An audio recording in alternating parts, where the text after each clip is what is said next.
안녕하세요. 맥키네지 투자클럽입니다. HLB 오늘 수급상으로는 외국인 쪽에서 109억, 기관 쪽에서도 123억, 순매수 흐름이 수급상으로 좀 들어왔고요. 계열 종목인 테라피틱스는 이번 주에도 이제 내일도 이제 기업 설명회 IRE 개최 공지도 장중에 나왔습니다. 계열 종목인 생명과학, 제약, 테라피틱스, 글로벌 차트론까지 같이 한번 살펴보도록 하겠습니다. 자, 테라피틱스는 이제 지난주부터 해서 계속 이제 이번 주에도 기업 설명회가 계속되고 있는데요. 그만큼 이제 자신감의 표현일 수도 있고요. HLB 테라피틱스의 파이프라인, 특히 이제 신경연성 각막염 관련되는 부분 내년도 이제 상반기에 탑라인이 이제 나오는데요. 예, 그 부분들 데이터를 앞두고 굉장히 자신감 있는 표현이라고 좀 보셔야 되겠죠. 그래서 내일은 아침 8시부터 9시까지 예, 삼성증권 센트럴 금융센터에서 이제 진행이 됩니다. 그래서 오늘 개최 확정이 나와서 자료는 이제 지금 뭐 지난주부터 진행되고 있는 IR 관련되는 내용하고 크게 차이는 없습니다. 근데 이제 신경성 각막염이라든지 안구건조증이라든지 교모세포종 관련되는 이 포스트 리보세라닙 관련되는 이제 관심도가 높아진다는 말은 그만큼 이제 리보세라닙의 상용화 이후에 다양한 파이프라인의 어떤 다양성 관련되는 부분, 그래서 이런 부분들이 장기 성장 동력으로 뭐 작용하는 어떤 요소로 이제 보시면 될 것 같고요. 테라피틱스 기사가 이제 오후에 하나 더 나왔는데 이 부분 좀 살펴봐 드리면, 자, NIP는 이제 National Immunization 이제 프로그램인데요. 전 세계적으로 뭐 진행을 하고 있습니다. 예, 보면 이제 국가 필수 예방 접종이 있고요. 요걸 이제 사이트에 들어가서 보시게 되면 필수 예방 접종이 있고, 그 다음에 국가 예방 접종이 있습니다. 이게 다 이제 국가에서 예방 접종 비용을 지원하는 겁니다. 그러니까 필수 예방 접종 관련되는 부분들도 이제 감염병 관련된, 그러니까 지금은 사실은 이제 평균 연령이 많아져서 감염병보다는 이제 뭐 자가 면역 질환이라든지 항암이라든지 대사질환 요런 쪽이 이제 제약바이오들이 중심을 갖고 있습니다만, 이 페니실린이 나오기 전에 이제 우리나라도 제약사의 발전을 보면 1950년대 이전 되면 그 항생제가 나오기 전에 이제 감염병 관련되는 부분이 가장 이 수명이라든지 사망률에 영향을 많이 미쳤거든요. 그런데 이제 페니실린이 나오고 그 뒤에 이제 감염병 관련해서 여러 이제 항생제들이 나오면서 감염병들이 하나씩 이제 정복이 되어서 우리가 이제 어릴 때 이제 예방 접종들을 다 맞아서 이제 이런 부분들이 이제 크게 이제 두려워하진 않습니다만 국가적으로 예산을 두어서 이런 이제 접종을 하고 있다, 이런 부분들을 이해를 하시면 될 것 같고요. 그래서 필수 예방 이제 접종 관련되는 부분에서 이 인플루엔자가 있잖아요. 여기가 독감입니다. 독감. 예.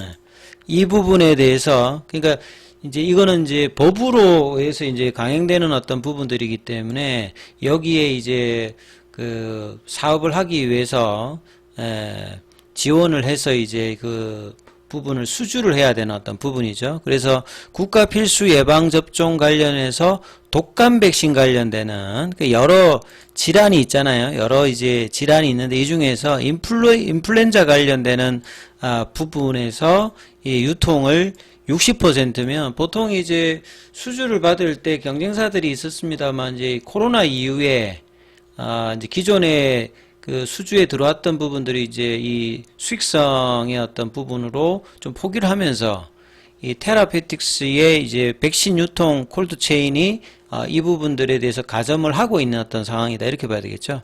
자, 절반이 넘는 60%가 넘는 이 독감 백신을 유통할 수 있는 것은 그냥 다른 사람이 포기했기 때문에 이런 것뿐만 아니라 이런 백신을 유통하기 위해서는 콜드체인 인프라가 있어야 되거든요. 그래서 전국 단위의 콜드체인 인프라를 일단 갖추고 있으면서 이 코로나 때 이제 겪었듯이 백신의 어떤 보관, 그 다음에 유통 전 과정이 콜드체인화 되었으면서 적정 온도를 유지하고 통제할 수 있는 온도 관제 시스템과 이 사물 인터넷 기반의 보안 인증, 그 다음에 위기 대응의 어떤 매뉴얼, 이런 것들 시스템한 게 이제 경쟁력으로 부각되면서, 이제 2021년도부터, 그러니까 2022년도에 이제 콜드체인 사업이 141억이었다가, 작년도에는 404억으로, 이제 매출단에는 이제 성장을 하면서 테라피틱스의 재무 안정성에는 나름 이제 기여를 하고 있는 부분이죠. 향후에도 이제 감염병 관련되는 부분들은 이게 10년 단위로 질환들이 계속 이제 들어오기 때문에 이런 부분들 이후에 mRNA 백신 이제 보관 유통에도 선제적으로 투자해서 백신 유통 시장에 선도적 지위를 유지하고 이 부분들을 많이 좀 주도하고 있는 게 이제 안기용 대표죠. 테라피틱스. 이분 같은 경우에는 이제 HLB 쪽에 이제 21년도에 이제 와서 테라피틱스에 지금은 이제 현 대표를 하면서 이 백신 유통 시장 관련되는 부분들에 대해서 좀 방점을 좀 찍고 있고요. 그 다음에 신약 쪽에서는 퍼스트 리보세람에서 가장 중요한 것 중에 하나인 이 안과 질환에는 신경외선 각막염, 그 다음에 안구건조증. 그러니까 신경외선 각막염 관련되는 부분들을 좀 더 먼저 비중을 하고, 본래부터 좀 중심했던 안구건조증은 이제 이 부분이 끝나고 나면 또 임상을 진행하는 형태로 지금 계획을 하고 있습니다. 교무세포 정도 이제 내년도에는 좀 데이터가 나올 가능성이 좀 높고요. 그래서 3상의 결과가 2상의 어떤 결과와 유사하게만 나오더라도 이 라이센스하고 요거는 이제 직판이 아니라 에로 형태로 진행할 계획이기 때문에 이 부분이 만약에 이제 형성된다면 테라피틱스에도 굉장히 강력한 주가 모멘텀이 될 수 있는 거죠. 그리고 미국의 이 더프 앤 펠퍼스의 가치 평가로도 이 교무세포종과 안구건조증을 같은 기준으로 다루고 있는 RGN25 같은 경우에도 3조 수준으로 약물의 어떤 평가, 밸류에이션을 받은 바가 있는 상황이다. 이렇게 좀 보시면 될 것 같습니다. 자, 차트 흐름을 조금 한번 살펴봐 드리면, 오늘은 이제 시장 전체적인 어떤 이제, 금투세 관련되는 부분의 호재를 바탕으로 해서 HLB 쪽도 계열 종목에서는 생명과학이 가장 강하게 움직였습니다. 9,000원 밑단에 머물렀던 한 2, 3주대를 여기는 이제 11월 첫 번째 거래일에 음봉이었습니다만 추세를 돌렸고 오늘 이제 그 추세가 있는 상태에서 몸통 중심의 일단 양봉, 그리고 거래량도 이제 일주일 사이에서는 가장 크죠. 그리고 이제 21이평이 있는 그 구간 부분까지 이제 올려서 이전에 이제 음봉에 이런 시가들을 3개 있는 것들은 일단 제꼈고요. 요때 나왔던 10월 24일에 그 음봉의 시가 여기도 이제 제꼈죠. 그러면 4개의 음봉의 시가를 제끼면서 그 다음에 있는 음봉의 시가들이 언제냐면 10월 22일, 그 다음에 이제 10월 16일에 있는 9,400원대입니다. 그래서 한 9,500원대, 만원대, 볼린저 밴드 상단에 있는 이 구간으로 넘어가게 되면 여기에 이제 진을 치고 있는 왼쪽의 저항대는 다 넘겨버리는 겁니다. 그래서 거래가 좀 더 나오면서 이제 이 부분을 넘어서 이제 하락갭을 만들었던 만원대와 이 9,700원, 그러니까 만원대 위로 가게 되면 이제 그동안에 이제 했던 부분들이 이제 좀 정리가 되면서 저항대가 이제 지지로 바꿀 수 있는 어떤 구간을 만들어내느냐, 여기에 신뢰도를 더하기 위해서는 이제 거래량이 동반되는 모습이 연속적으로 이번 주에 나와주는지가 좀 관심사고요. 그 다음에 HLB와 거의 동행하는 제약 같은 경우에는 한 3% 상승하면서 11월 1일 지난주 금요일에 나왔던 19,530원 음봉의 시가까지는 회복을 못했습니다만, 자, 이 부분, 그리고 이제 여기에 추세를 돌리기 위해서는 이제 파라볼릭 잔 여기는 이제 23,300원이거든요. 그래서 2만원대 위로 다시 올려놓는 흐름이 이번 주에 나오는지가 거래량과 동반해서 중요한 거고요. 자, 글로벌 같은 경우에도 플랫형으로 지금 2주 가까이 가고 있는데요.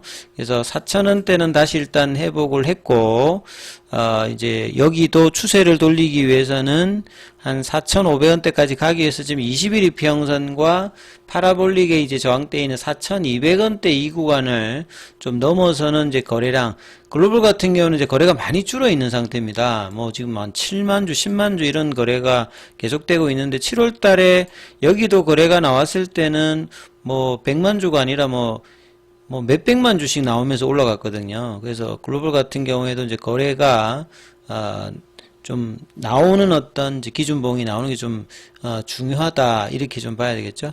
자, 테라피틱스 같은 경우에는 21 이평을 지키면서 일단 최근에 양봉이 가장 많은 모습들이죠. 예, 4거래일 연속 일단 양봉으로 진행을 하고 있고 10월 마지막 일에 이제 9,300원 부근까지 올렸던 양봉의 종가 부근까지 이제 회복을 하는 모습을 보여주고 있고 21 이평에서 지지를 조금 보여주고 있거든요. 여기서 좀 더 거래가 나오면서 이 IR에 이제 의미가 있었던 요 만원대 구간 부근으로 올리는 흐름이 나와야 지금 IR을 하고 있는 요 2주 넘는 어떤 흐름들의 이제 의미를 본격적으로 이제 나타낼 수 있는 흐름의 캔들이 나오는 여부가 일단 중요합니다. 그래서 이 흐름들이 거래량 증가와 더불어서 차트의 연속된 양봉의 흐름이 나오는지 여부를 좀 살피시면서 흐름 살펴보시기 바라겠습니다.